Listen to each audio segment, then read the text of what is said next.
All right, looks like we are live here on Standing for Truth. My name is Donny, and I am your host for this important program. It is a privilege to have Paul Price with me here tonight to discuss the topic of Behemoth. More specifically, we are going to be responding to a liberal scholarship on the Behemoth of Job 40. Behemoth is the massive creature that God describes as moving his tail like a cedar. This program will be comprehensive and it will leave no stone unturned. The behemoth is not an elephant, it's not a hippo or a mythical Super Bowl. So, guys, stick around and find out why. Paul, it's great to have you back. You've been here a couple times for formal debates, and so I think this is your first time here, just having a discussion with me on a topic such as this. And so I want to hand it over to you. Firstly, again, I want to say thanks so much for giving us your time.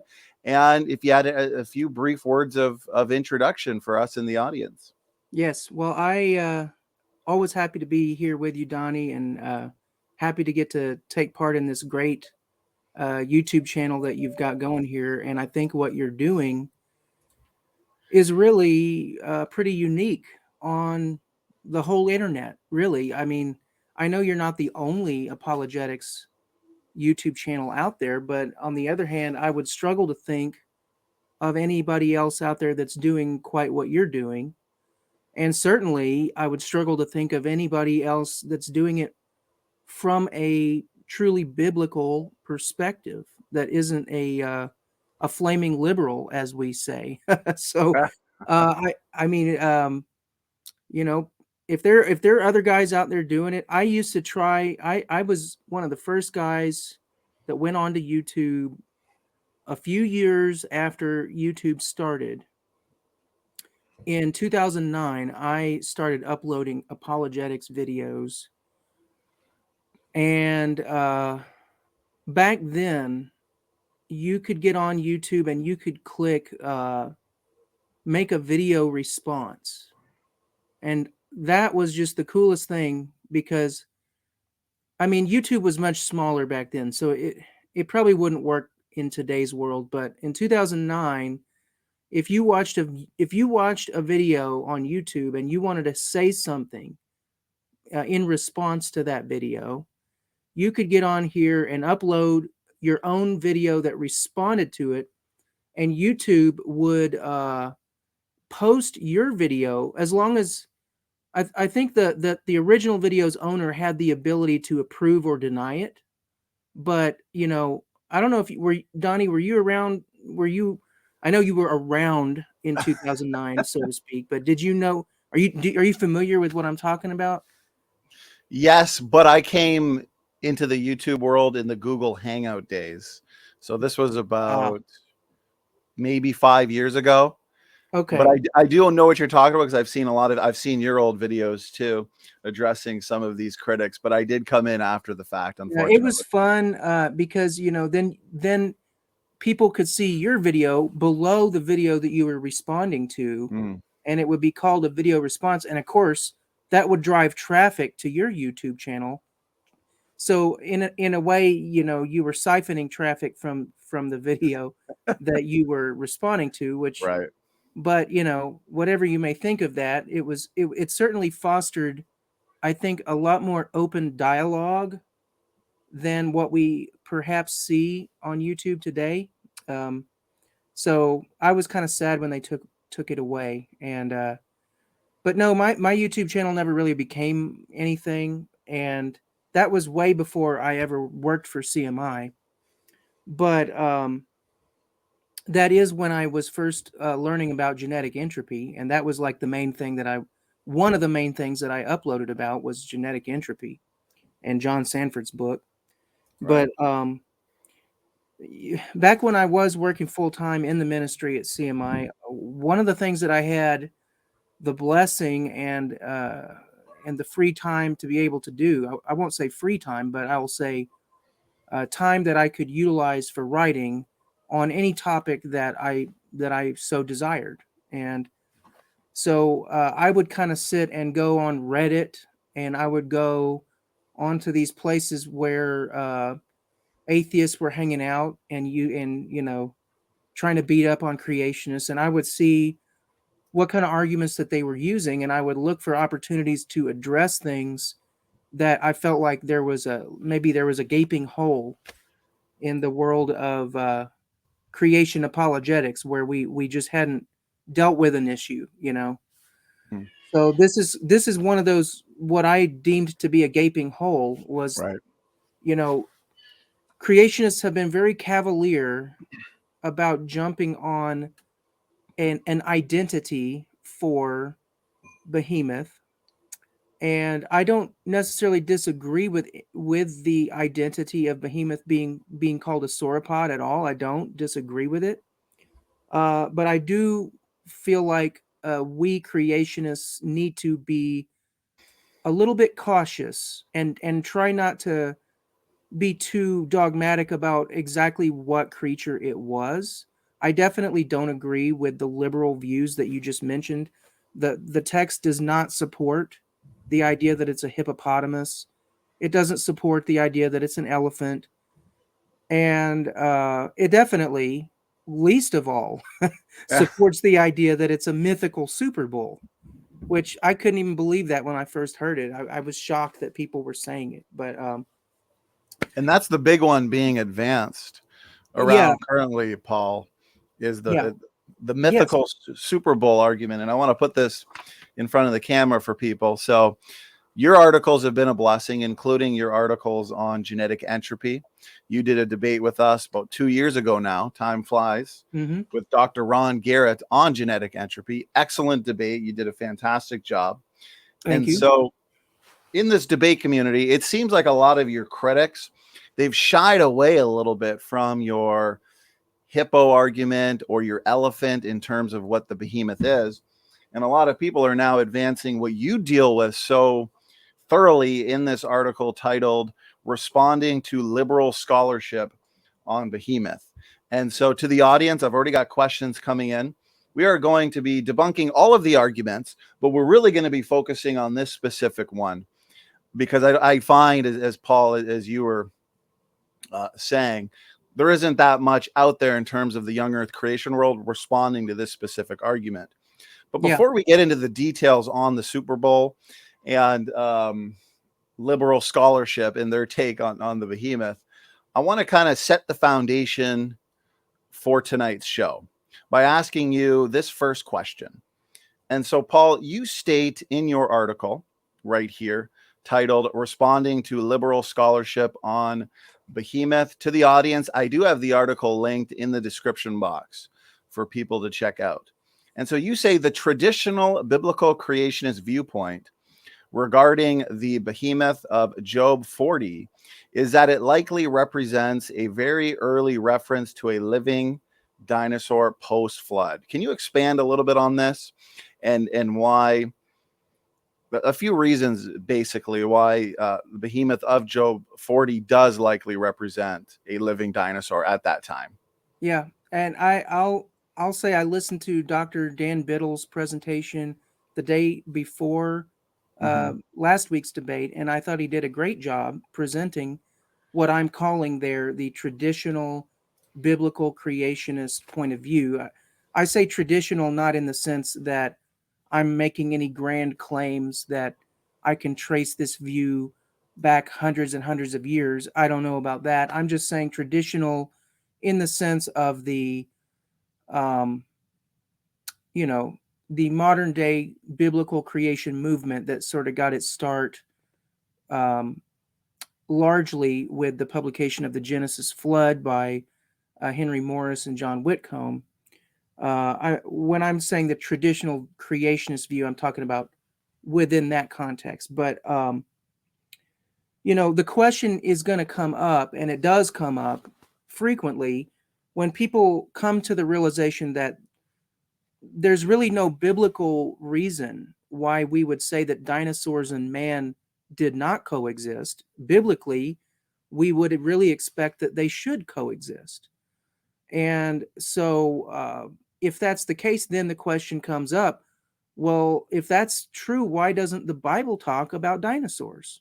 Have you ever got that question posed to you, Donny? I mean, I'm sure you have. Absolutely.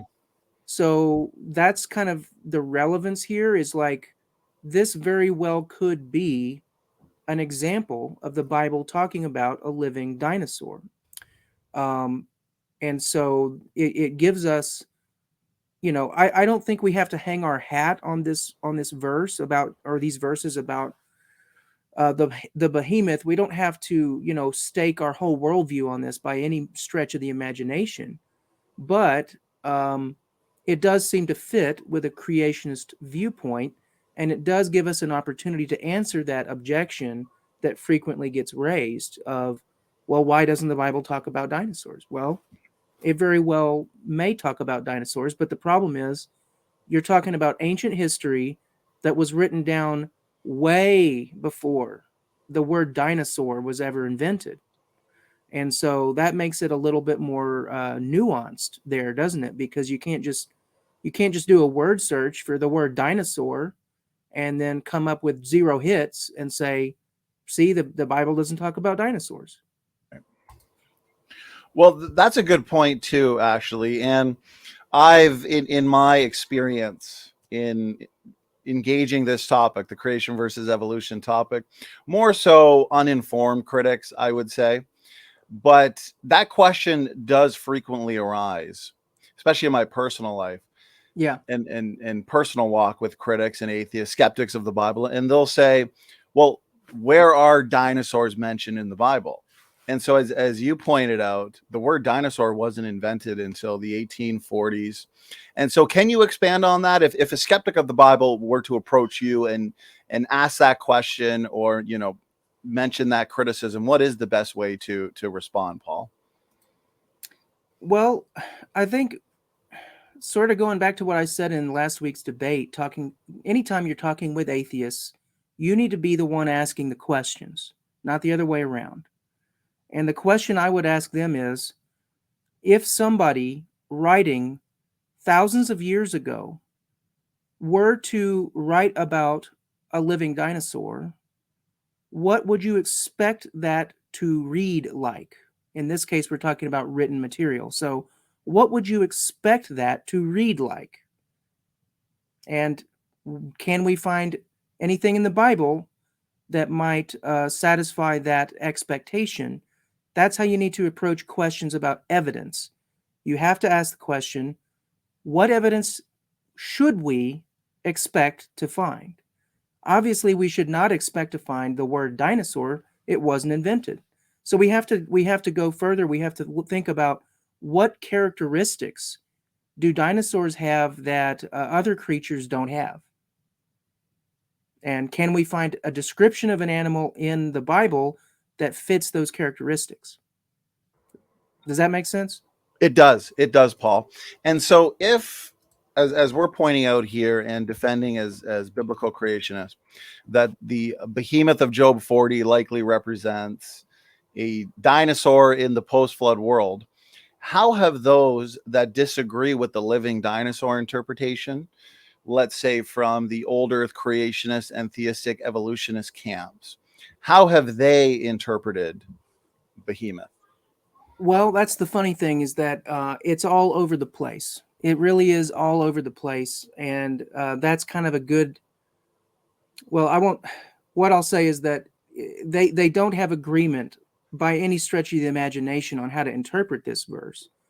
And that's one of the bones that I have to pick with the guy that I was responding to, Ben Stanhope, Right. is that he's very good at posturing and blustering in such a way that he creates an illusion of a great big consensus, and we creationists are just the ignorant ones that are left out of the party, and we're the ones that have no idea that everybody else already knows what this is talking about. No, if you really do your reading, you will find that many exegetes have gone for the hippo explanation, despite the fact that it makes no sense to compare the tail of a hippo in any way to a cedar tree. That is a common answer, and it goes back, I believe, quite a ways. It's not just modern exegetes. some in ancient or a long time ago have tripped over this. And so hippo is one answer. Now, I was just reading an article earlier today. What was the name of that? It was actually from the 1970s, The Book of Job and Its Doctrine of God. And it was actually one of the creation.com articles, not mine, the one by Ron Neller. He cited that. And so I was reading that today. And this guy seemed to believe that the behemoth was an elephant. And then he tried to say that, well, maybe the Hebrew word zanab that's used there, which means tail, why couldn't he employed some speculative language like they frequently do. And he asks, well, why couldn't that word also possibly mean a trunk of an elephant? Right. And it's like, well, because that's just not what it means. That's not the word for it. And just simply saying, well, why can't we just call it that, doesn't really deal with the text honestly there. So, it's the word is tail. It's not the elephant trunk. So that's another one. And then, as you've already mentioned, now we've got another one that can trace its roots back pretty far, even back to the Middle Ages. Apparently, this more literary interpretation that is taking the view that this is a mythical super bull. And now they're not pulling that out of thin air or anything like that, but they're also not pulling it anywhere from the Bible either. They're taking it from literature from the pagan neighbors of the Israelites. The Baal or Baal cycle and other similar literature from neighboring pagan nations. They're taking this idea from their literature and superimposing that there onto the Bible in Job. So that's where they're getting that. Now, I know we have kind of a mixed age group audience, so I'm not 100% sure how you want to broach the subject of what they're claiming that the quote unquote tail is there. We can say the male anatomy, perhaps. Right. Yeah. And actually, before you hit that point, that's the main point, and that's a good question. I can screen share an excerpt from your article where the specific critic utilizes that argument, and maybe we'll address it by looking to the way he specifically iterates the point. Yeah. And before we do that, you mentioned, and I think that's a great point, the underlying word Zainab, if I'm pronouncing that correctly. But you might be. I'm not a Hebrew expert, so I'm not going to pretend to know how to exactly pronounce it. But yeah, so let's go with that. From my understanding, that word is used elsewhere in the Old Testament, and it typically, possibly always, refers to the end or base of something. Okay. And so it can't refer to the trunk of an elephant, as I've seen many claim. Yeah, it means tail. I mean, there's no reason to beat around the bush on it. It means tail. So what they're trying to do is invent or eisegete, perhaps is the technical word, read into it the idea that this must be a euphemism. It must be figurative language is what they're trying to say. So, but the word itself just means tail. And we can get more into the Septuagint because that's something Ben Stanhope brought up. And it's amazing some of the stuff I discovered when I started reading the Septuagint on this, which I'm kind of embarrassed that I didn't do that earlier, because I actually have a copy of the Septuagint and I like to read the Septuagint. I'm not sure why I never thought about, I guess, digging into it more here on Job 40, but it's kind of fascinating when you do. But just to talk about, to explain to the audience I'm talking about this gentleman by the name of Ben Stanhope. And the way that I found out about him is that he has probably the YouTube's most watched skeptical or liberal interpretation style video that deals with the topic of Behemoth. It's kind of the one that the skeptics like to copy and paste into all the debate forums, right? Like, Right. so, and it starts out, showing Buddy Davis, I think it is, teaching some kids to sing about Behemoth is a dinosaur, and he's kind of just, heaping his characteristic style of condescending, I'm smarter than you kind of attitude that he likes to Yes. put out. And he's trying to accuse the creationists of brainwashing and all of that. Well, you So get that from the liberal scholars, I find.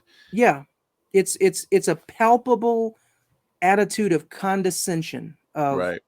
how dare you think that you could possibly interpret this without Right. listening to me first. Yeah.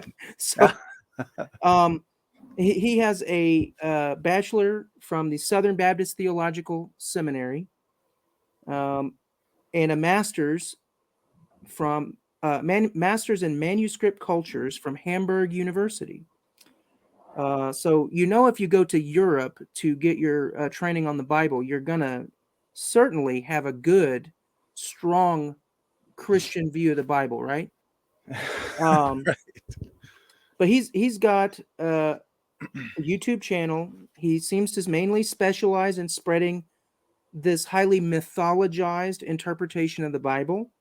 And for example, the type of stuff that you would get if you listen to a lot of Mike Heiser or Yes. John Walton, John Walton.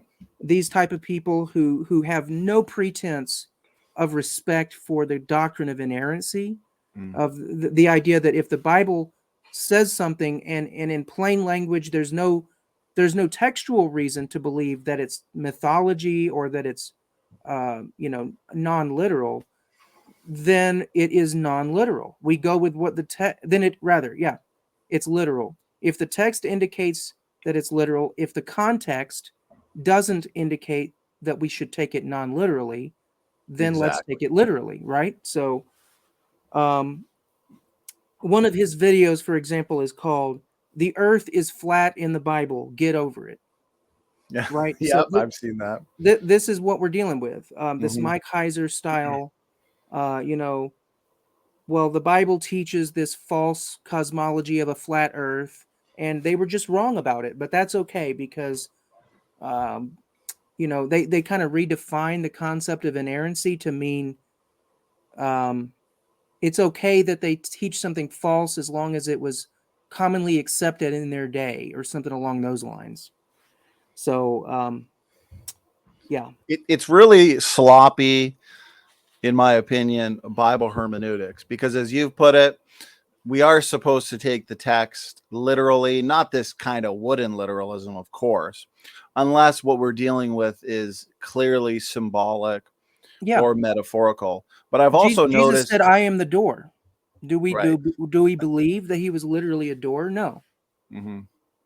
He was not a literal piece of wood when he made that statement. So there are obvious reasons in the Bible that you would look at context and discover that, yes, this is non-literal language.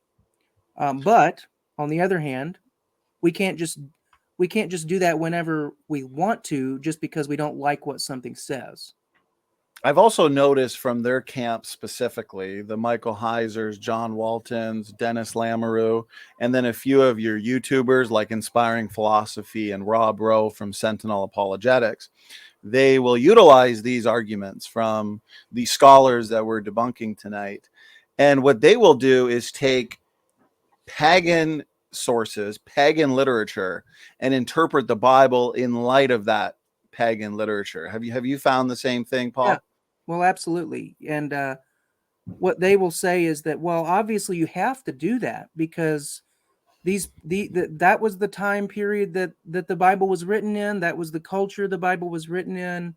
So of course you have to read it through the lens of that other pagan literature. But to me, that just seems like it misses the whole point of the Bible. The whole point of the Bible is that it is not supposed to be the same as all the pagan neighbors of Israel, right? Exactly. Isn't that the whole point of what God did? Why did God choose a people for himself? Why did he call them to be chosen apart from the other nations if there was not going to be anything unique about what they had to offer, right? Like what God was going to do through them. If it wasn't going to be unique in any way from all the other pagan nations that surrounded them, why did God bother to do it in the first place? You know, Amen. it doesn't make sense at all to take this this position that they're taking. They're suggesting that, you know, if God talks about something that was also mentioned in pagan literature, that therefore God has to mean the same thing that the pagans meant. That, I mean, it doesn't make sense on the face of it. But these types of individuals, and I'll just say not just liberals, but even atheists and skeptics, it doesn't matter what the domain you're arguing in. It doesn't matter what the topic is. I've found a lot of commonality in the types of arguments that get used. It seems to me like frequently the tactic that is used is to deliberately miss the forest for the trees. If you can just get people not to look at what is obvious, not to look at what is plain staring you in the face, if you can distract people away from the obvious truth and get them to hyper focus on details that you carefully cherry pick, then you can win the argument. And so that's how they do it. That's how you can win an argument on a position that's obviously false. But if you can distract people using minute details that you have cherry picked, then you can make something that is obviously false appear true and appear the most lofty intellectual position to hold. Well said, Paul. And so, for anybody in the audience who is new to this topic, as we move into one of these main arguments from your liberal scholars, the one verse that has been so controversial is verse 17. He moves his tail like a cedar. And so I am going to move to this excerpt, Paul, specifically from your article, responding to liberal scholarship on Behemoth. And right here is the argument from the critic that you're talking about. And so I'll read. The claim is that the Hebrew terms for tail and thighs used in the text to provide a little context.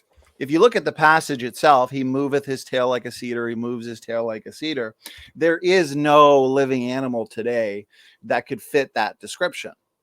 But what we do fitting that description are what we see in the fossil record. Dinosaurs, maybe some kind of sauropod dinosaur. Obviously, we'll get more into that in a bit. And so that's obviously a problem for your old earth creationists, your theistic evolutionists that have that old earth or deep time evolutionary assumption going into their interpretation of these texts.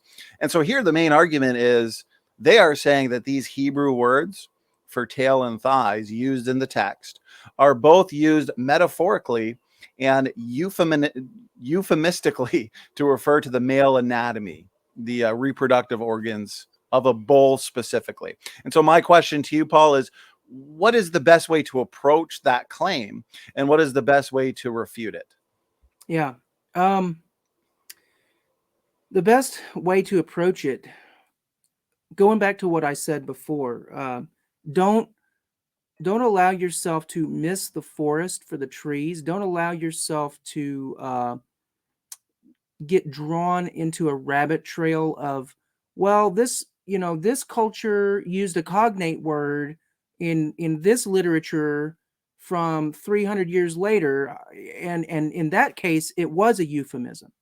Well, okay, but let's talk about Job. Okay, this is the oldest book of the Bible, and it is a hard book for Hebrew students to tackle because it is written in a style that is different from a lot of the other Hebrew that you'll find in the Old Testament.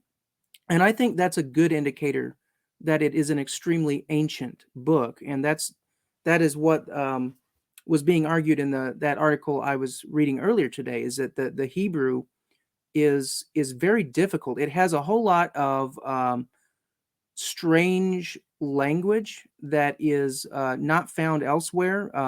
Hapax legomena, that means a word that is found only once. There's no other recorded use of a word. So it does make it a challenging book to interpret for the student of the Bible and for the student of Hebrew. But that fact is actually a good reason why we should look at the Septuagint. And that's something that, ironically, Ben Stanhope himself brought up. And so the Septuagint just gives us another witness to what the writers, or what the early the early Hebrews thought about this, because the Septuagint was translated from Hebrew to Greek sometime before the time of Christ. So what that means is that the people, whoever they were, who were experts in both Greek and Hebrew in some centuries BC, they had access to a lot of knowledge that may have been lost. They had access to a lot of text copies that may have been lost. So I think it's certainly something we should look at and look at very closely. But let's just take a step back here. Let's look at what the book of Job is about, and what is the purpose of this writing, and what is the context of this passage.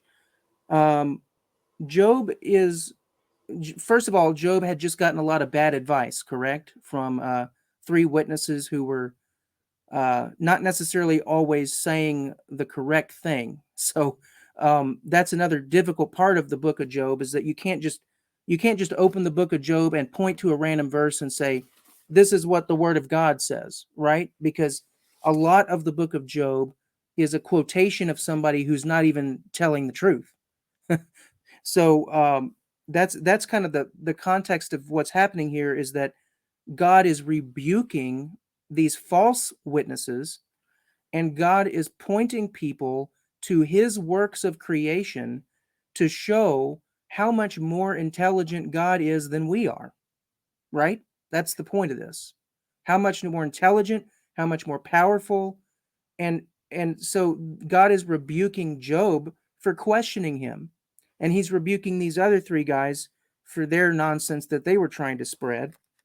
And the way that God is doing that is that he's pointing to the creation, and he's saying, look at all these things. In Job 39, the wings of the ostrich wave proudly, but are they the pinions and plumage of love? For she leaves her eggs to the earth and lets them be warmed on the ground, forgetting that a foot may crush them and that the wild beast may trample them. Just skipping around a little bit here, but one after another after another. Do you give the horse his might? Do you clothe his neck with a mane? Do you make him leap like the locust? Is the wild ox willing to serve you? Will he spend the night at your manger? Can you bind him in the furrow with ropes, or will he harrow the valleys after you? Is it by your understanding that the hawk soars and spreads his wings toward the south? Is it at your command that the eagle mounts up and makes his nest on high? So this is the context of the passage. God is pointing one after another of real created animals. And he's saying to Job, are you responsible for all this? And the obvious answer is no. And then in Job chapter 40, God takes it up a notch, and he says, shall a fault finder contend with the Almighty? He who argues with God, let him answer it. Then Job answered the Lord and said, behold, I am of a small account. What shall I answer you? I lay my hand on my mouth.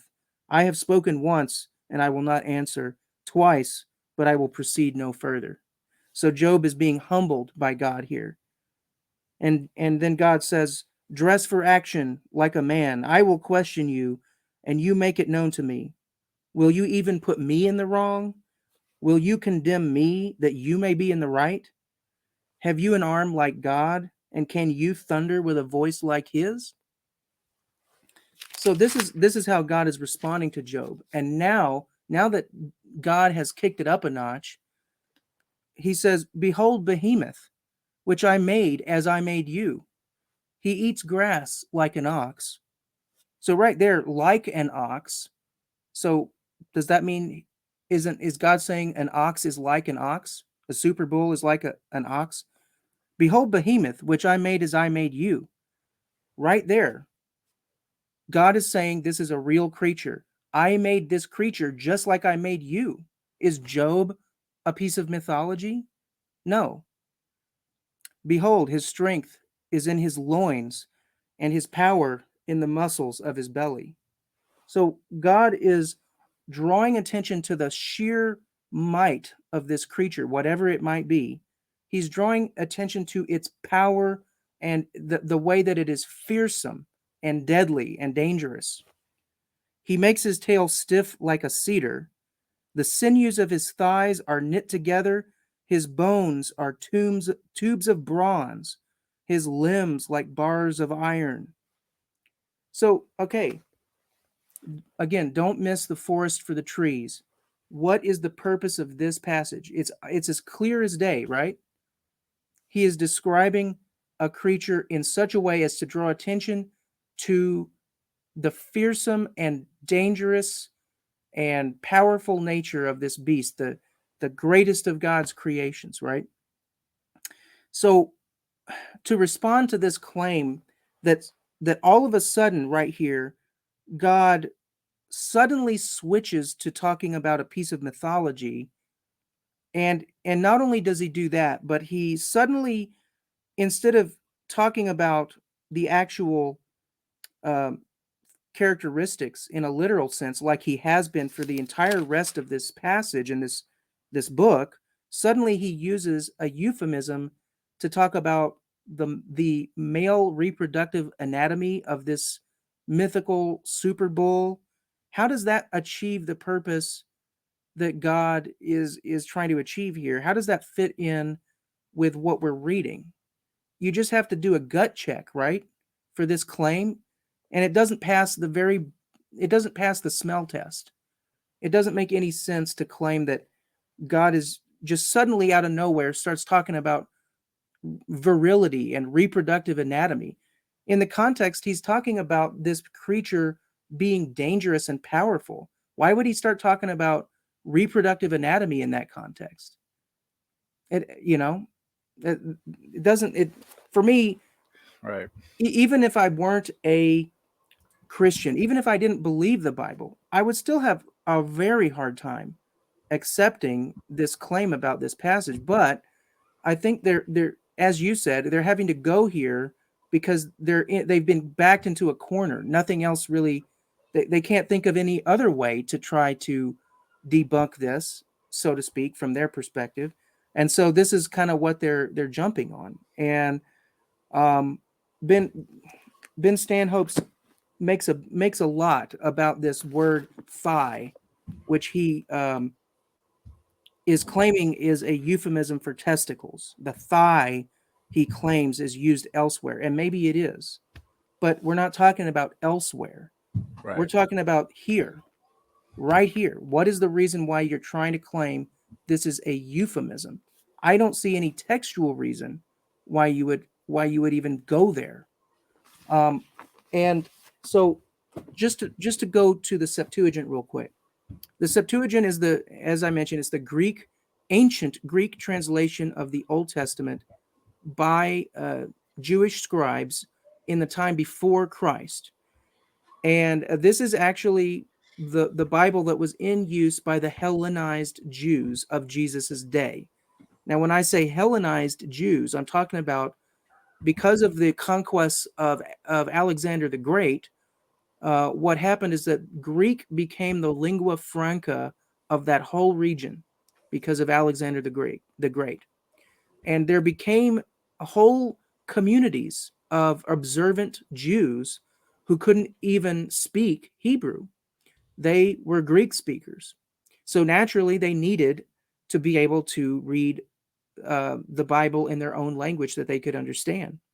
So that's why the Septuagint was created.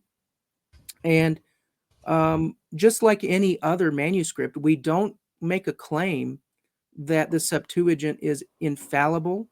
We don't make a claim that it is 100% without error. No translation is infallible, and but that doesn't mean that it is worthless to us by any means. The New Testament authors quoted from it, so that fact in and of itself shows us it's not a waste of time if the New Testament quotes from it. But the other thing that makes it so useful to us is that the oldest manuscript that we have of the Septuagint actually predates the oldest manuscript that we have of the Hebrew Old Testament. So that puts us in kind of a weird situation where, yeah, you know, all things being equal, we would prefer to read the original Hebrew rather than a translation of that, all things being equal. But all things are not equal. And in this situation, the Septuagint is actually a much older document than our oldest surviving Hebrew manuscripts. So we have to kind of weigh them both. We have to, I don't think you can take an all or nothing approach. I don't believe you can say it's all the Hebrew, like it's called the Masoretic text because of Right. the Masoretes in the Middle Ages were the scribes that were keeping hold of this text.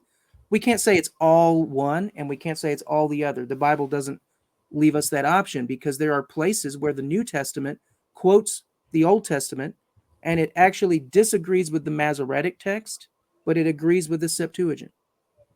So when we go and we read what this passage says in the Septuagint, it's very interesting because a lot of Ben Stanhope's argument is based on this word behemoth.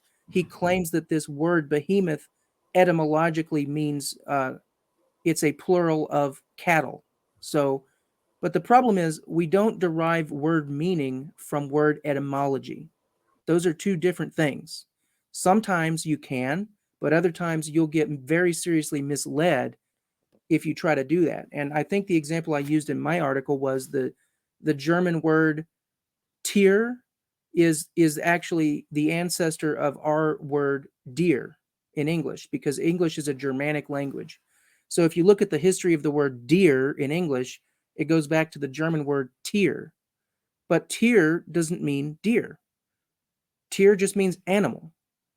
So it's an exact parallel of what we're seeing here. You just because this English word deer has taken on a specific meaning doesn't mean that the ancestor to it had that exact same specific meaning. But Stanhope tries to run with this and tries to say, well, this word just means it has to be a mammal and it's some type of cattle just because of this etymology of behemoth. But here's where it really gets interesting because in the Greek translation in the Septuagint, we don't have the word behemoth here at all. And instead, we have a plural word, theria, or theria. I'm not a Greek expert, but this word is ironically the base word that we get our word theropod from. Theria. So, and it means a wild beast. So if you read this verse in the Septuagint, it says, "But now look at the wild beasts with thee. They eat grass like oxen. Behold, now his strength is in his loins, and his force in the navel of his belly. He sets up his tail like a cypress, and his nerves are wrapped together." Nerves, and no mention of thigh there. So in the Greek, ironically, the whole basis of Stanhope's argument crumbles because it doesn't say anything about behemoth. It says theria, which just means wild beasts, plural. And then it doesn't have the word for thigh that he's basing his argument on. It just mentions the sinews, which is in Greek it's neura or nevra. So it could be translated neurons, like nerves, or it could be translated sinews, but it doesn't even mention the thigh there in the Greek. And I would think if that was understood to be a pivotal, important word, I would think that they would have included that, wouldn't you?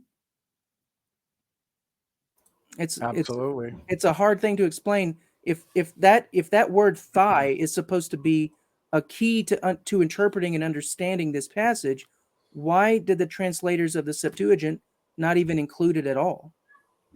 And this is where, when I discovered this, it caused me to really get a bit angry at Stanhope, because he tries to use the Septuagint as a club to beat the creationists with.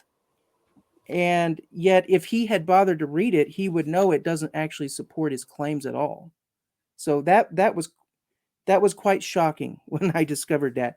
Now, what he says about the Septuagint is that he claims that the Septuagint implies that Behemoth is mythological. And the reason for that is that there's actually another difference between the Septuagint and the Hebrew on this passage. The Hebrew, let's see, verse 20.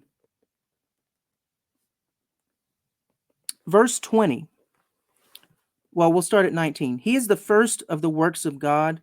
Let him who made him bring near his sword. For the mountains yield food for him, where all the wild beasts play. So that verse 20 reads a little strangely to my mind, because why does it say the mountains yield food for him if we just found out previously that he eats grass? Mountains are not a place you would go to find grass. But Stanhope makes a lot of this passage in the Greek, because in the Greek it says,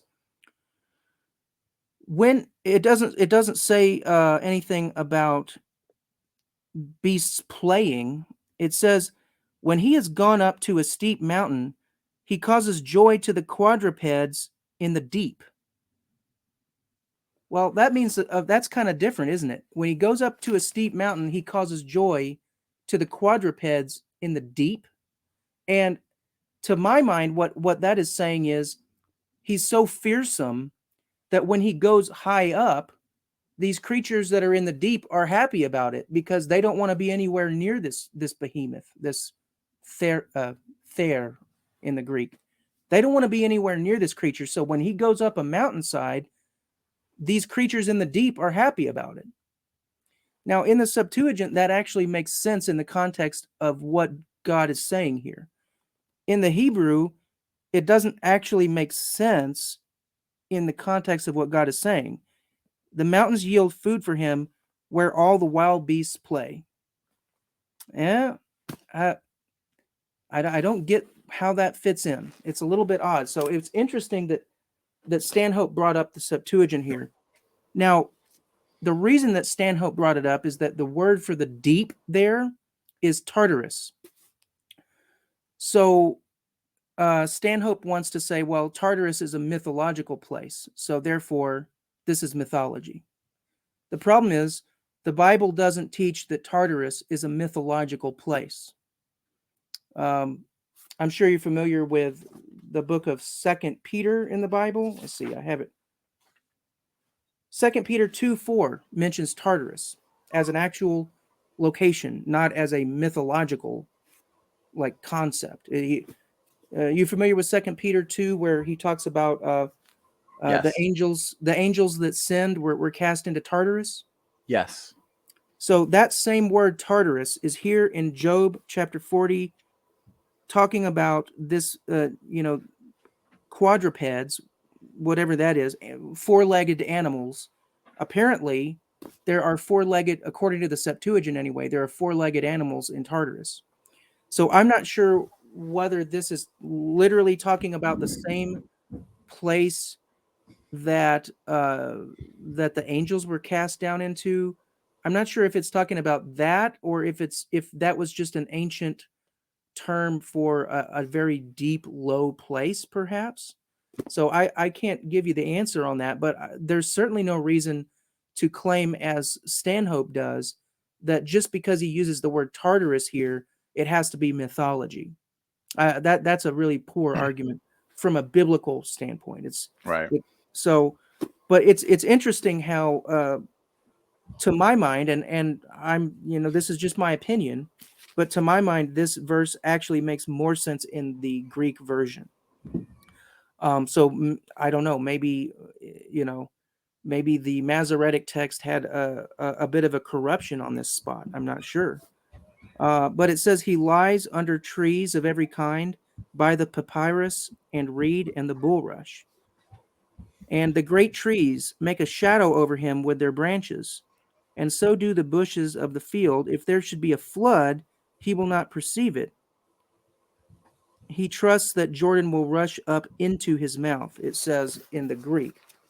So that to me is a little bit curious because it seems to be describing a creature that lives in lowland areas.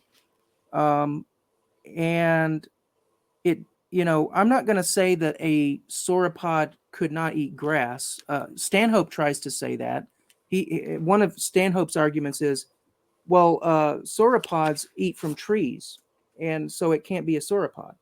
Well, the problem with that is I don't think Stanhope or anybody else has ever seen a living sauropod. So Right. to say that it has to eat from only the trees is a little bit, I would say, presumptuous, to say the least.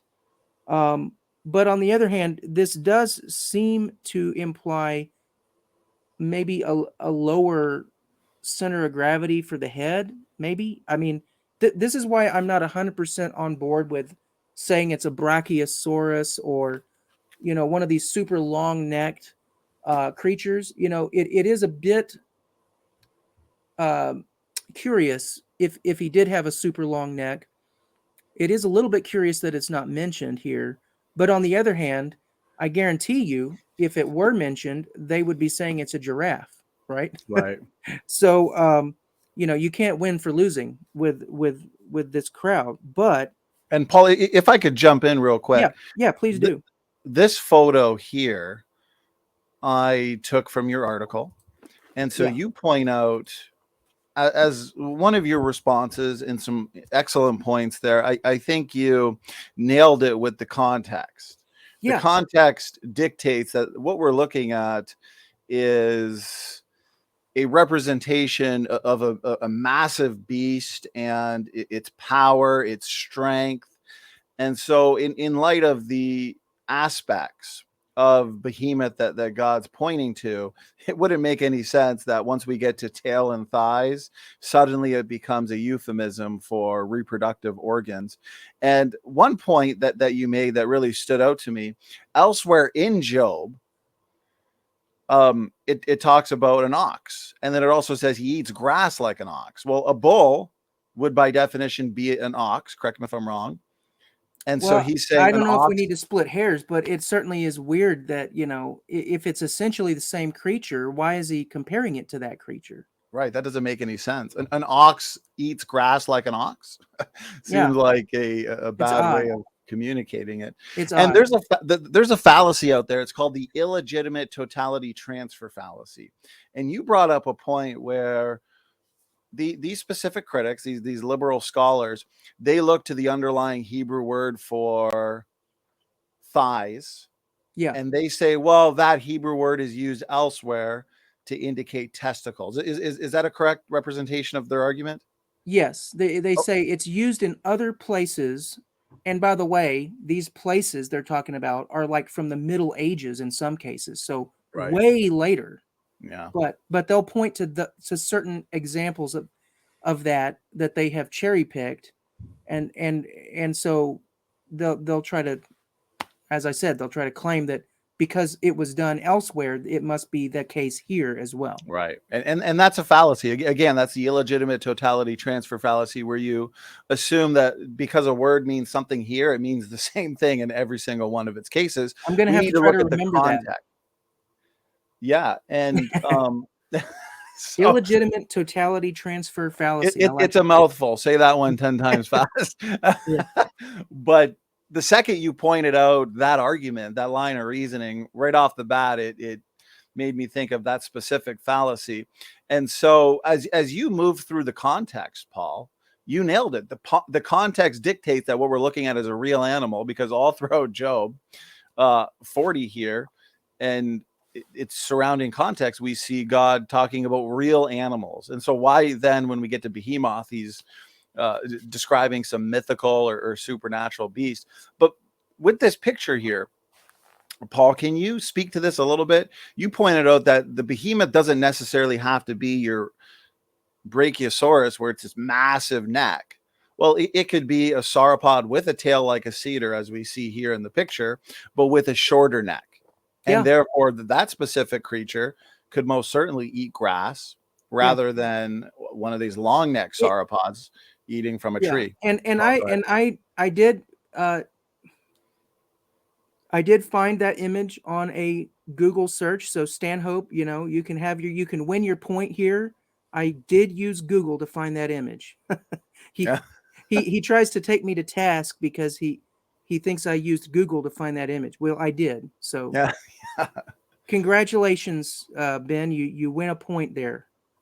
But the point is, the reason I just did that is because I wanted to make the point that it doesn't have to be a Brachiosaurus, and I'm a little bit sorry that that image has been used so extensively by creationists. It could be correct, but why nail yourself in? Why put yourself out there when we just don't know what this creature was? It doesn't fit the description of any living animal today. But to try to get down to a very specific identification, we just don't have enough information in the text to do that. It could have had a long neck, and maybe God just didn't, maybe that was not relevant to God's purposes in the description he was giving there. Because the description he was giving was of the belly and of the thighs and the tail. So whatever this creature was, that was its major density point or center of gravity. The most powerful part of this creature was the tail and the thighs and the belly. Now that brings me to another point, talking about the Super Bowl. Actually, Paul, if you don't mind, the chat is very lively. We've got an excellent audience, and so I've got some questions here that we'll save for after this. This specific one, though, before I forget, Born Again RN, I think he makes a good point.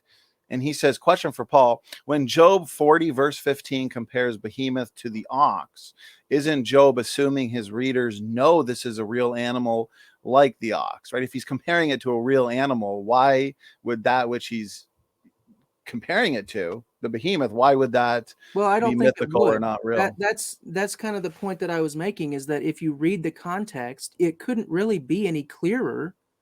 God is describing a real creature that he made just like he made Job. He says, behold, Behemoth, which I made as I made you. Right. Now, how does that make sense to say if you're talking about a fantastical, mythological creature? I don't get that at all. So, yeah, it's a good point. It's a good question. I appreciate it, Paul. And you're about to move on to an additional point. I was going to move on to an additional point. Yeah, go ahead. And I don't even know that I mentioned this in the article. But if you're going to describe the most powerful part of a bull, I partially mentioned this in the article, but if you're going to describe the most powerful part of a bull, to my mind, it's not going to be the belly. Why would it be the belly? Isn't the belly like the most vulnerable part of a bull? Think about that. The most powerful part of a bull is the giant horns on the top of his head, first of all. Right. But even if you're going to omit the horns for some reason, what about the giant muscle-bound neck and shoulders?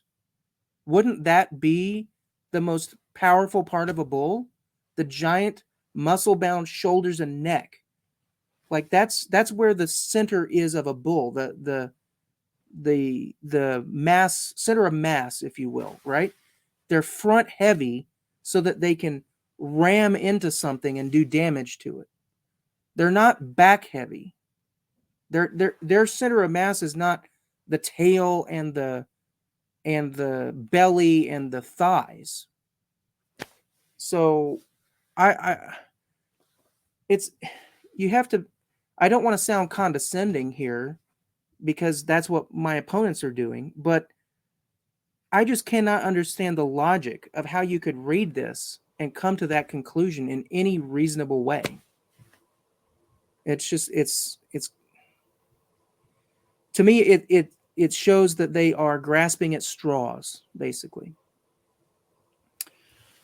So, Paul, right here is a response from somebody who would not hold to the living dinosaur theory in terms of Behemoth. And so when it comes to the euphemism response that we've been making and how it doesn't make any sense that tail and thighs would be a euphemism for reproductive anatomy. Cool. Jesus says his bones are tubes of bronze. And yeah. How would you respond to that? Well, I keep forgetting the name. Dr. Dan Biddle. There we go. He responded to that really well in his presentation last Monday. You know, a sauropod dinosaur, the bones do look like tubes of bronze. I mean, it's an accurate description. So right. I don't see the problem there. Does a mythical Super Bowl have bones like tubes of bronze? I guess. I don't know. I've never seen one, but I mean, it does fit the description of dinosaur bones, though. It does, right? And you asked the question in your article, and I think it nails it. I'm trying to find the specific excerpt right here.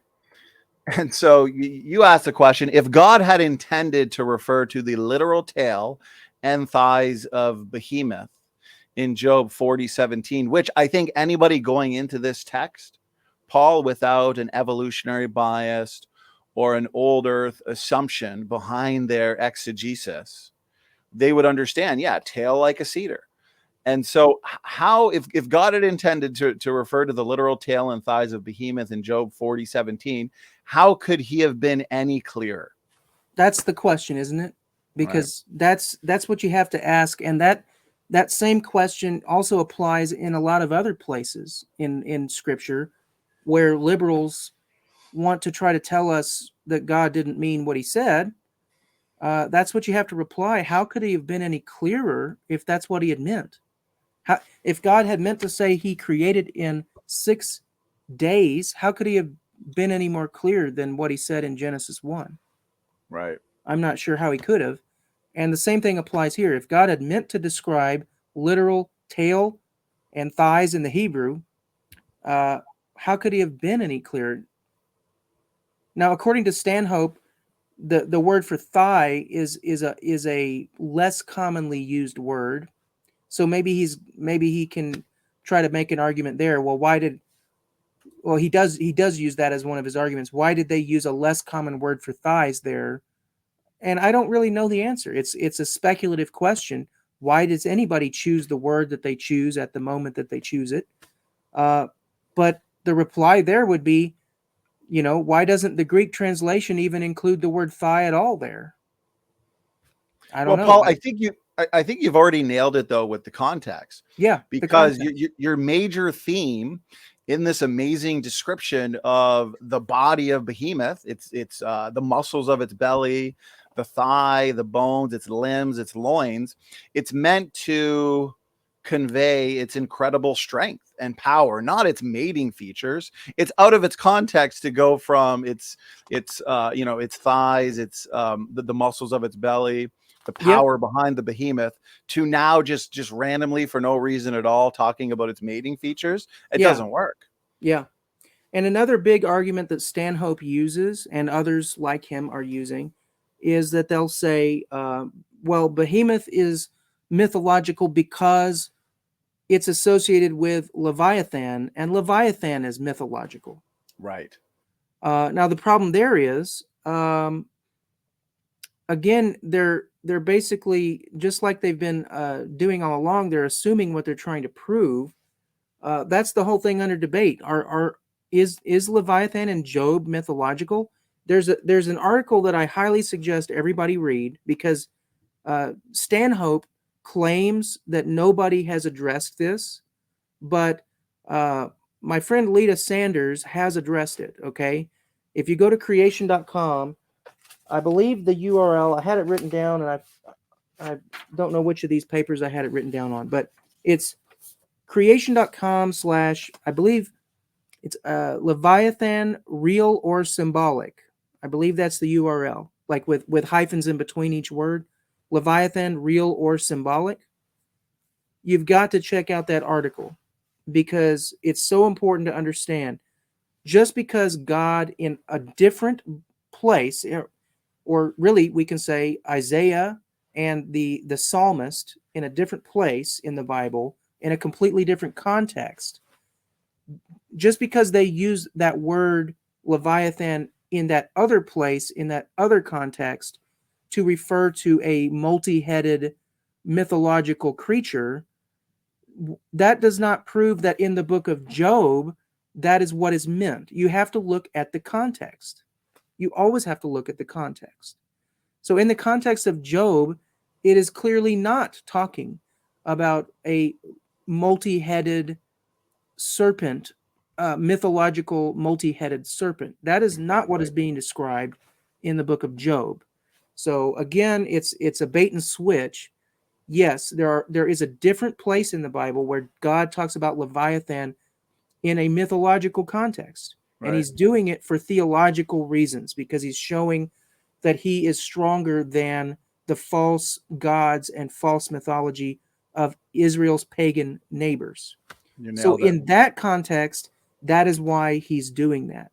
But that does not mean that this oldest book of the Bible, which was found fragments in the Dead Sea Scrolls written in Paleo Hebrew, that does not mean that that word is meaning the same thing here in this context. So I'm highly skeptical of that claim. It's just not, it doesn't fit. So don't be intimidated by that claim just because Leviathan is in a different context, is used in a mythological sense. Here in the book of Job, Leviathan is not described as being multi-headed. Right. But that is the main feature of the mythological version of Leviathan, multi-headed. So that right there rules it out. Just that alone rules it out. Yeah, that's pretty basic, you'd think. I'm kind of flabbergasted that this specific critic would think that this is a fatal blow argument. To me, it's just another demonstration of sloppy hermeneutics. Context is key. It's sloppy. Yeah, and not only is it sloppy, but they're being arrogant about their sloppiness. So it's like, really? If you're going to be Paul, sloppy, if you could reiterate a couple of your points there. A critic in the chat, and I do appreciate the input, the feedback, and the questions. And I think you answered this sufficiently. Maybe you want to reiterate a couple points. And Cool Jesus here says sometimes Leviathan has one head, sometimes seven. Isn't context going to dictate? Are we looking at that which is mythological being compared to your pagan religions of the day, or that which is real? Because isn't Satan even compared to a dragon, Jesus to a lion, Jesus to a lamb? And so you can take real animals like a Leviathan, and it seems like God's comparing that to one of your pagan mythological creatures. To me, it's not that hard to understand. Go ahead, Paul. By the way, just to bring back the Septuagint here, in the Greek, the word Leviathan is not there. In the Greek, the word is dragon. So there you go. Drakon. Very good. Well, here's a question I have. Some critics have argued against the living dinosaur theory of Job 40 by claiming a dinosaur, such as a sauropod, whether it's the shorter neck sauropods, longer neck, could never rest under a tree. What, Paul, is a good response to that claim, in your opinion? It doesn't take much to respond to that, because I'm always flabbergasted. You just said flabbergasted, and I'm also flabbergasted when people make authoritative claims about something that not only have they never seen, but nobody has ever seen in living memory. I would love to know how this person knows what a sauropod is capable of doing or not doing. Right. It's arguments from silence, arguments from ignorance. Arguments from ignorance, arguments from silence. I don't know how you can claim that. On what basis does somebody know that a sauropod or whatever this was, it might not have even been a sauropod. I don't know. I mean, it was something that had a huge tail that everything else was afraid of, that it clearly lived in lowland, marshy areas, talks about the river flooding. It talks about eating grass and shading itself under trees. Whatever this was, it was huge enough to be compared, the tail to be compared to a cedar. And yeah, anybody can see that that's not anything we know alive today, to compare the tail to a gigantic tree. Right. And the center of gravity being toward the rear in the thighs, or the belly area. So, that rules out the ox or the bull, and it kind of rules out an elephant too, if you think about it, because the power of the elephant is kind of front loaded as well. They got giant tusks and a Right. giant trunk in the front. And so, well, yeah, and Paul, it's funny because the mythical Super Bowl, it's kind of laughable. It doesn't work. We've demolished it here. The elephant doesn't work, but then the hippopotamus also spends most of its day in water, in deep water. But Behemoth is described as spending his day by the lotus tree in the marsh. And so there goes your hippopotamus, your elephant, and your mythical Super Bowl. Well, actually, here's another point on that. According to this text, for the waters to reach its mouth, there has to be a flood. It says, behold, if the river is turbulent, in the Greek version it says flooding, he is not frightened. He is confident, though Jordan rushes against his mouth. So what does that mean? That means that this creature's mouth would not normally be at the level of the river. Right. Right? Yeah. It has to flood to reach the mouth. So how does that fit with a hippopotamus? A hippopotamus, the mouth is so low and they're always in the water. That's how you always see, don't you always see a hippo with its mouth popping up out of the water? Oh, yeah. Mm-hmm. So that definitely does not fit a hippo at all. Well, the drinketh up the river, the Jordan, couldn't that possibly refer to some kind of sauropod, whether it's a longer neck or shorter neck? But the fact that a dinosaur is able to... Yeah. I don't think we have to try to know. Like, it's fine if we want to say sauropod. I don't have a problem, but we don't have to be dogmatic about it. But what we do have to say is that it doesn't match anything alive today. Whatever it is, it's an extinct giant animal. Right. So, well, yeah. Paul, this is a slide I got from Dr. Dan Biddle's presentation that he gave with us just the other day. And I really like how he laid it out for us. So here's the source, guys. Again, credit to Genesis Apologetics. They're a blessing. And so, does Behemoth fit a sauropod dinosaur? And over to the right, you've got your dinosaur, you've got your hippo, and your alligator. Let's say you can even throw in your super bull. A few people teasing me about how I pronounce Super Bowl. Okay. So, does the Behemoth fit a sauropod dinosaur? If you actually notice, your dinosaur meets all the requirements. Yes, all the way down. But your hippo does not meet all of your requirements. Your elephant certainly does. You ever seen your elephant's tail? It's like a wet noodle. Yeah. How is that a tail like a cedar? It's a tiny little thing. Yeah. So I've heard your old earth creationists, in a desperate attempt to defend the elephant idea, Paul, they'll try and say, well, it's not necessarily the cedar trunk itself, this massive cedar tree. It's a branch on a cedar, and the way that it sways back and forth on a windy day. Your elephant, if you notice, it's really small tail, the way it waves back and forth. Yeah. And so they'll compare that and say, well, so therefore it could be an elephant. What are your thoughts on that argument? Back again to the grasping at straws. Like, it doesn't say it says it makes his tail stiff like a cedar. So Yeah, it's good point. implying strength, not swaying around like a little. And like, if you're going to pick an example of something little that sways around, why would you not, for example, say, I don't know, like a reed? Or I don't know, why would you pick some giant tree if your point is to make, if your point is to compare it to some little part of that thing? That isn't normally how analogies work, right? Normally, if you're going to compare something to something, you're going to compare something that has the major, most like outstanding characteristic that matches what you're trying to talk about. So to me, that's a difficulty there. Like, I don't think the most noticeable and outstanding characteristic of a cedar tree is like a tiny little branch on it swaying in the breeze. Right. It I don't want to sound, it's kind of hard not to laugh at those kinds of arguments. Yeah. Because you could just read the passage itself. You know, the strength is in its loins, talks about the muscles of its belly. Yeah. Why Talks would you about, bring up the little swaying branch in the context of you're trying to make it out to be this fearsome creature? right. That doesn't make sense in the context either.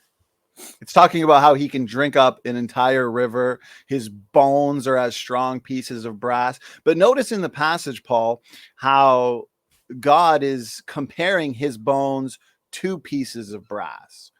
His bones are like bars of iron. Not But that they are bars of iron. Right. exactly. Yeah. It's a And comparison. It's a simile, if you will. right. So that's not equivalent. And you understand this one more than me. Is that equivalent to a euphemism? Because in verse 17, it says he moves his tail like a cedar. It's not like he's saying his reproductive organ is like a cedar. He's not comparing it. He's actually describing his tail and how it moves like a cedar. And so isn't that also fallacious to make that kind of argument? Like these I liberal mean, yeah. scholars are doing? So you have metaphor and you have simile. So in a metaphor, you do not use the word like or as. So like when Jesus said, "I am the door," that is a metaphor. A simile would be using the word like or as. So if Jesus had said, "I am like a door," that would have been a simile. So in this Right. case, we're seeing the word like, so it's a simile. So something about the cedar is representative of the tail of this creature. That's what that would mean. That's why you would use the word like in a sentence in general, right? So Exactly. something noteworthy about the cedar tree is comparable in a meaningful sense to the tail of this animal. So if you think the most noteworthy thing about a cedar tree is that it has little tiny branches that sway in the breeze, I mean, I guess go for it. But I don't think that's the best overall way to interpret this if you look at the context. And so don't let yourself be confused by people who are trying to draw your attention away from the obvious and from the context by using subtle arguments that deal with these little kind of minutia. From my understanding, if I remember correctly, in passages in the Old Testament, such as in Ezekiel, 2 Kings, cedar trees are mentioned in Lebanon, and they are described as being of great size and a symbol of power. Right. Yeah, I believe that's correct.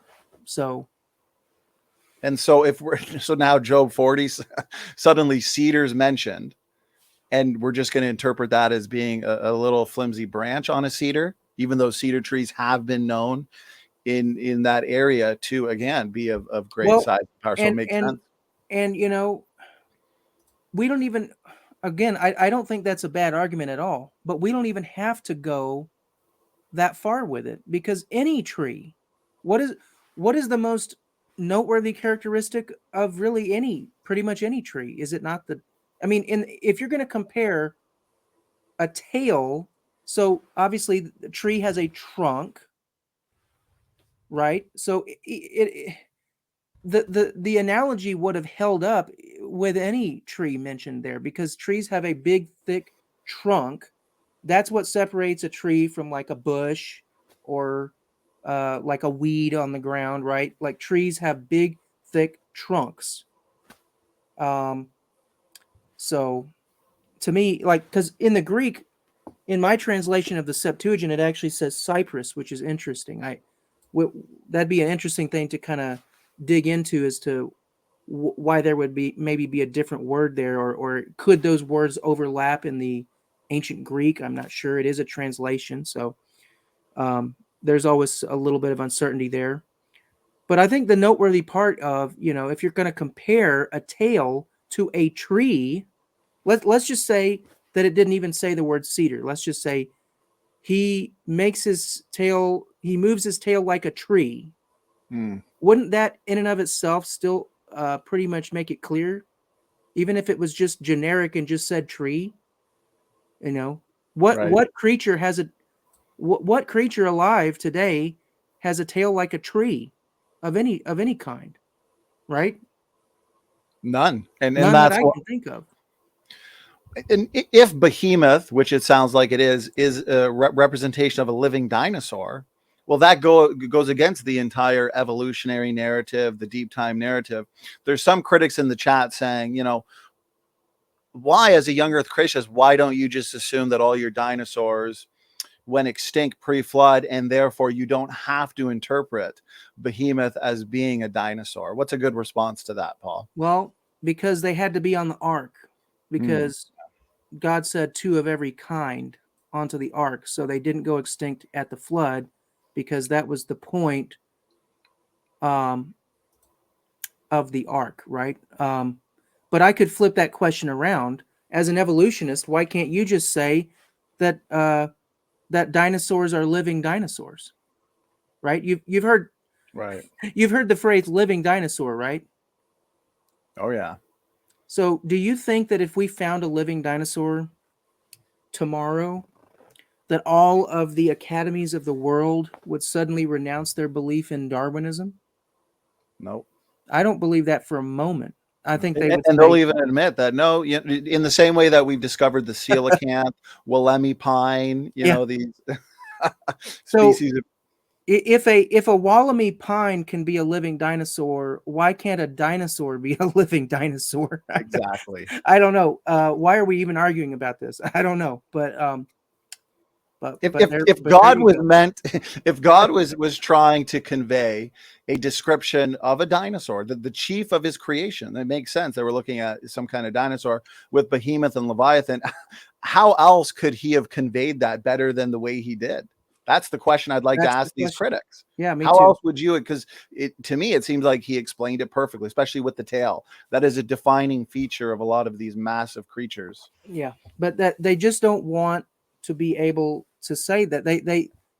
They don't want to accept the possibility that their whole, timeline of history is wrong about the dinosaurs. I don't know why they're so opposed to it, since we've already proven their timeline wrong, with so many living dinosaurs out there, living fossils, if you will, that show no change or essentially no change over allegedly hundreds and hundreds of millions of years.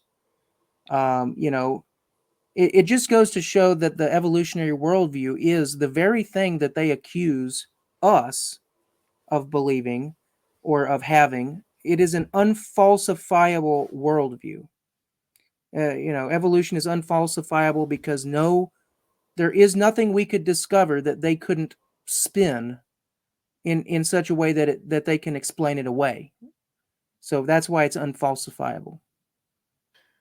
So I've got a question here. An objection, perhaps. Cool Jesus says, simple question.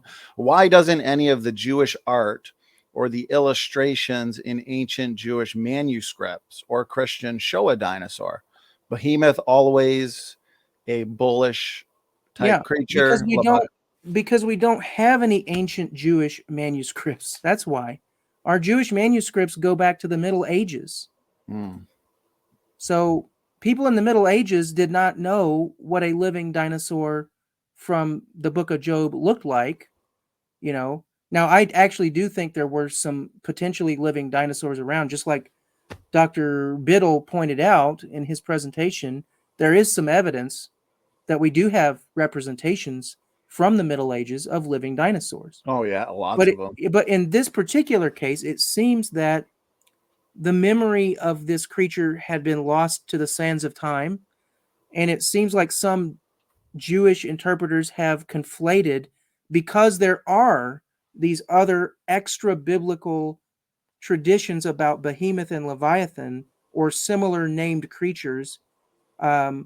Because these external traditions exist, in my what I can speculate is that maybe the Jews did start to accidentally conflate them with this most ancient book of the Bible, and that could explain why you see some of these like Middle Ages era descriptions or illuminations that might show a bull type creature. But I just have to disagree. I don't think the context of what is said here matches that description. Even if some people in the Middle Ages made that mistake, that doesn't mean we have to make the same mistake.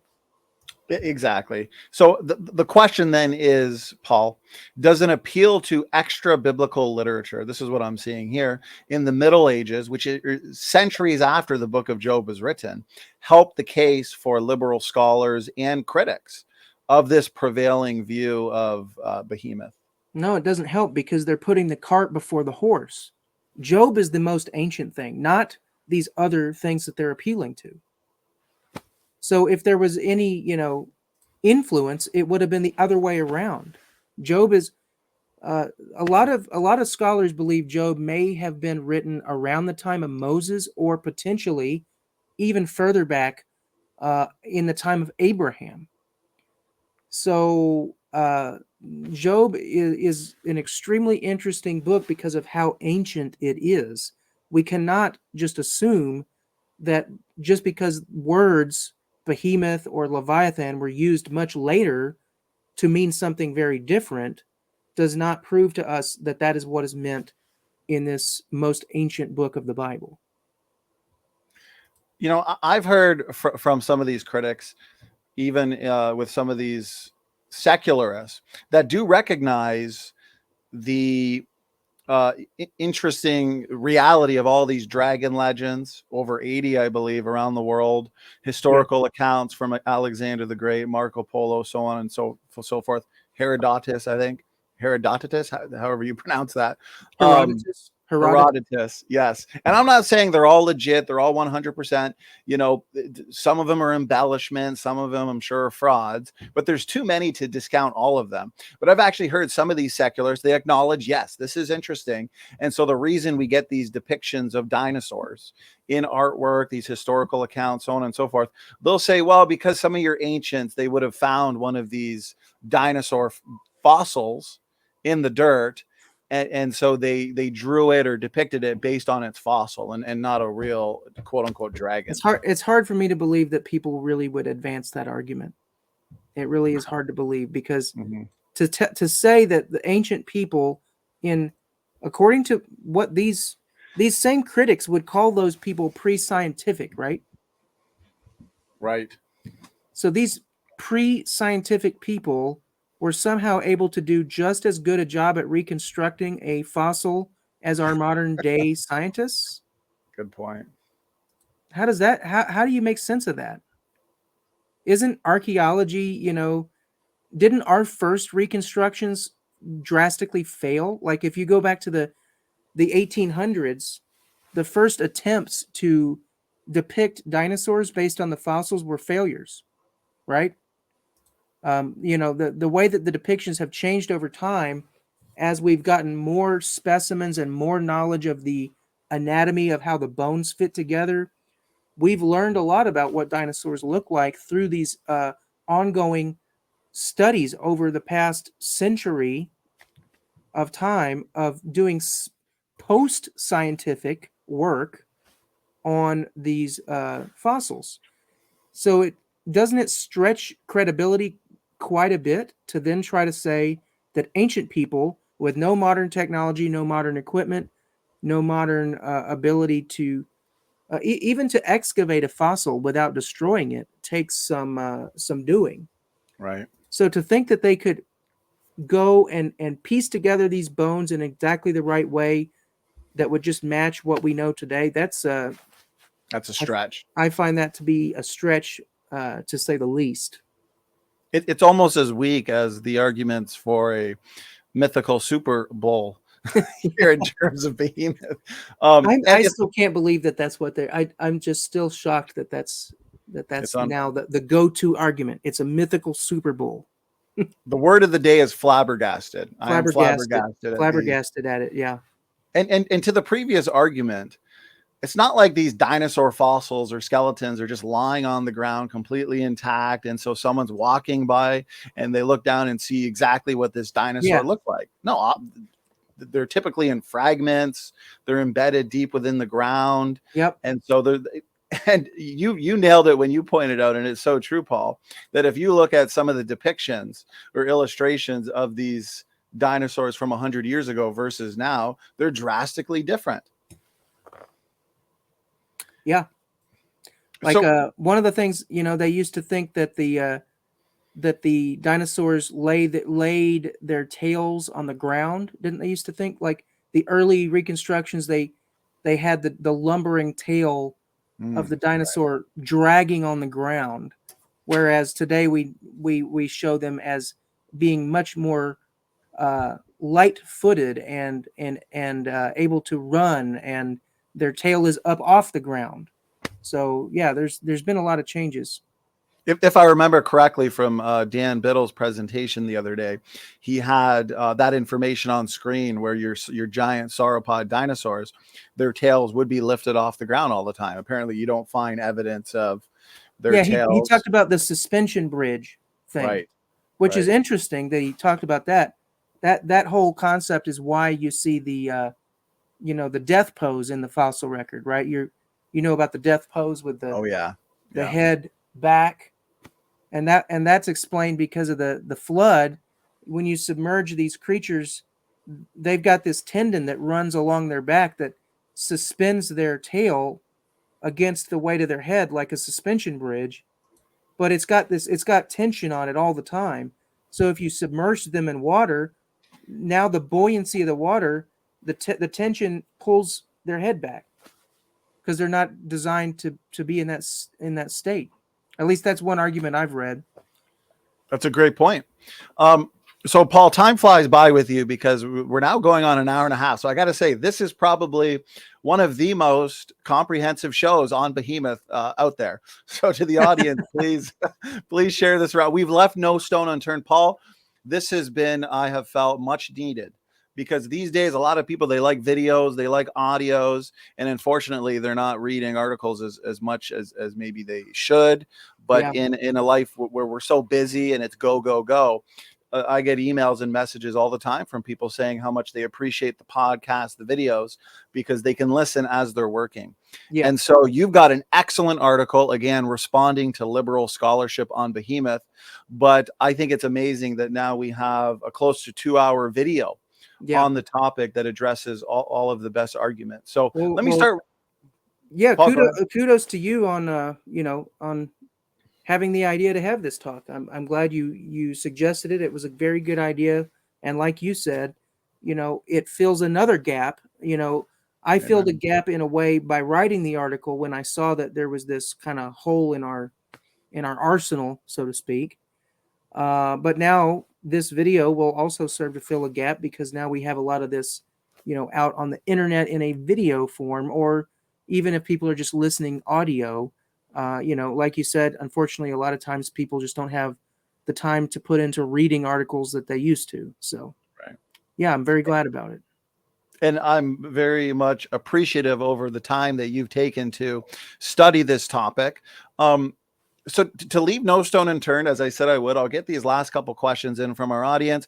We have addressed the elephant, the hippo, but if there's anything else you'd like to add, I guess, because we've got a question here from Taylor K. And she's asking, question, why do the notes in my Schofield Bible say that Behemoth is an elephant and its tail is referring to its trunk? Yeah. Well, that was when I read that article earlier, that's what that gentleman, I'm forgetting his name now.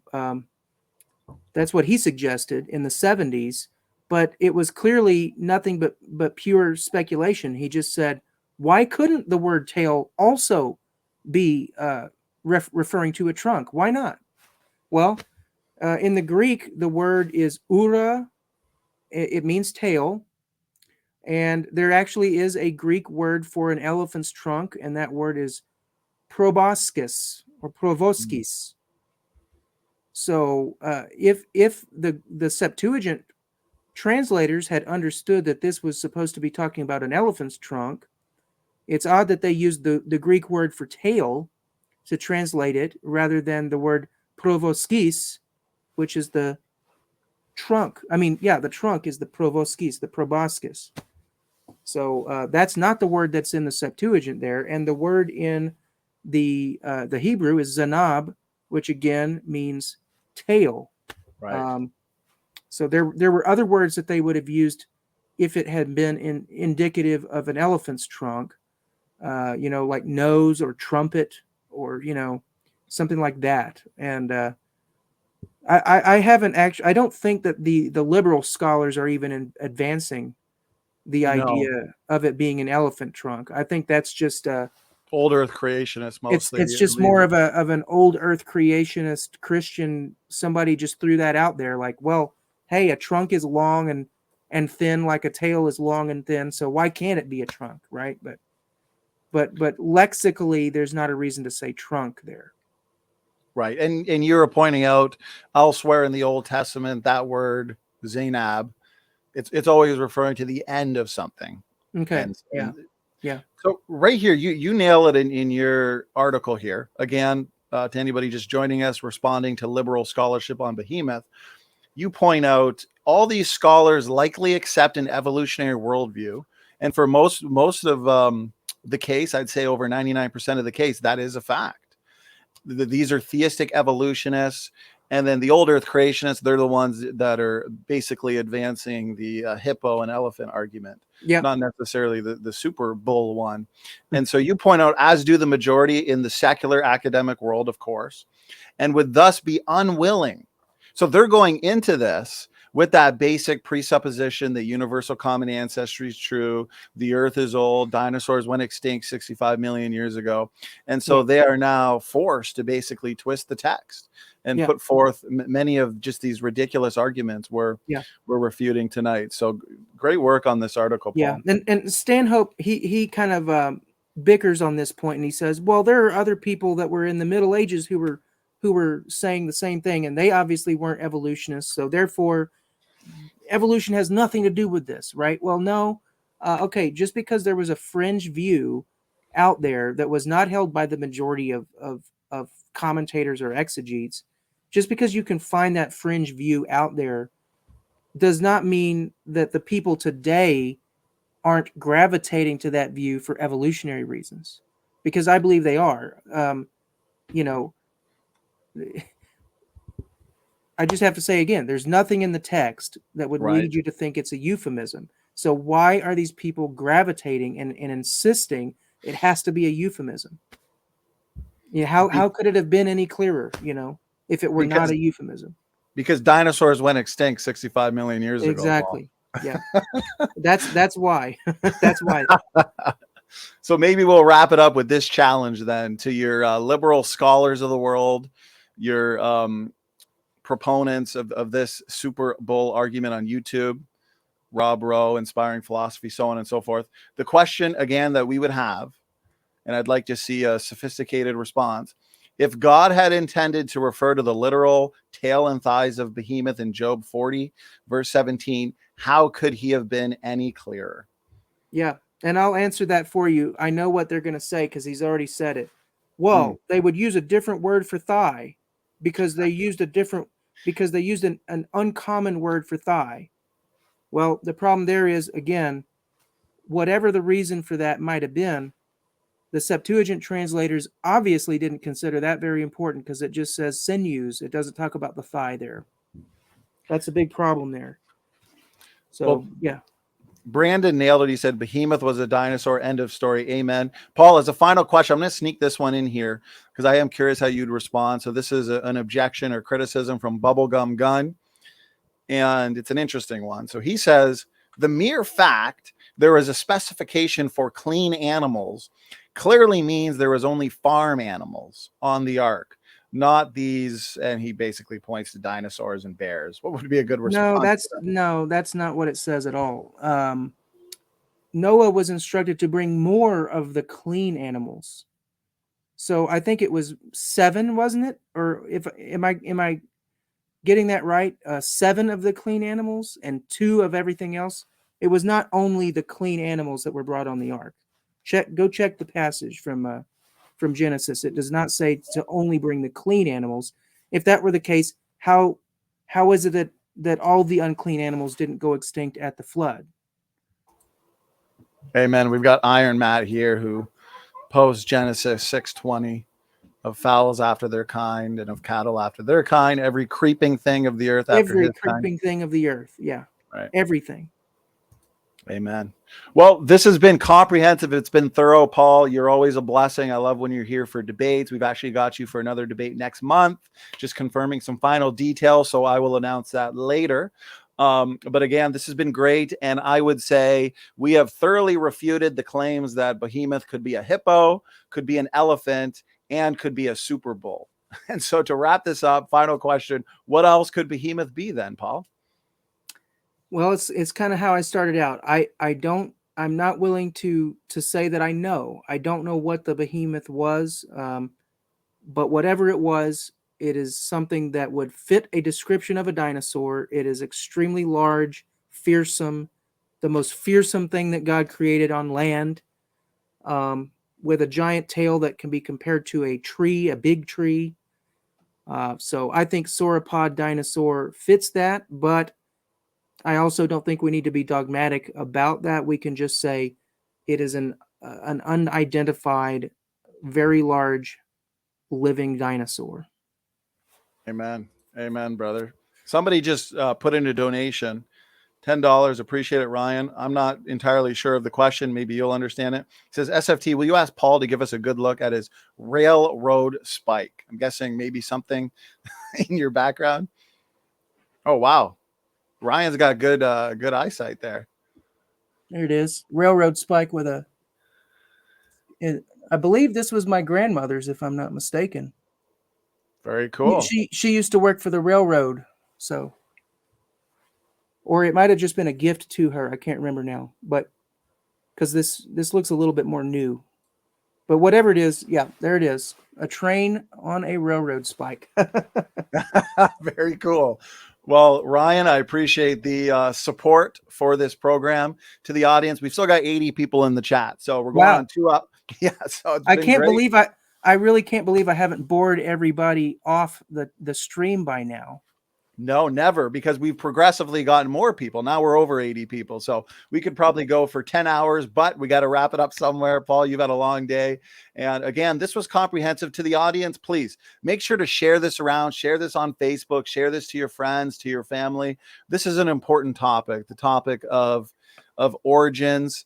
And this topic of Behemoth, it's controversial. And Paul, you did an excellent job here in this program and also in your article. Paul, I want to hand it over to you if you had any final words or final thoughts before we shut it down. I think as you said, we left no stone unturned. There's no stone left for me to turn over at this point, but I do appreciate you having me on tonight again. I appreciate the time that you're spending on this out of your busy schedule, and I've had fun. I can talk about this stuff till the behemoths come home. So. I love it. I love it. Well, we're definitely going to have you back on since you're clearly a fan favorite here. Stephen Tibbetts. I have 2 challenges. Somebody wanted me to pronounce his last name. I think I said it right. Tibbetts. And he says, I dare you to say, so Stephen has a theory. I would say Tibbetts. Behemoth is Godzilla. Godzilla. So you never, you know what? That's more plausible than a Super Bowl. I agree. 100%. Amen. Amen, brother. Okay, Paul, appreciate your time. To the audience, thank you so much for tuning in. Again, I'll say it for the 3rd or 4th time. Share this around, and critical thinking is important. So with that, God bless everybody. Donny and Paul are out.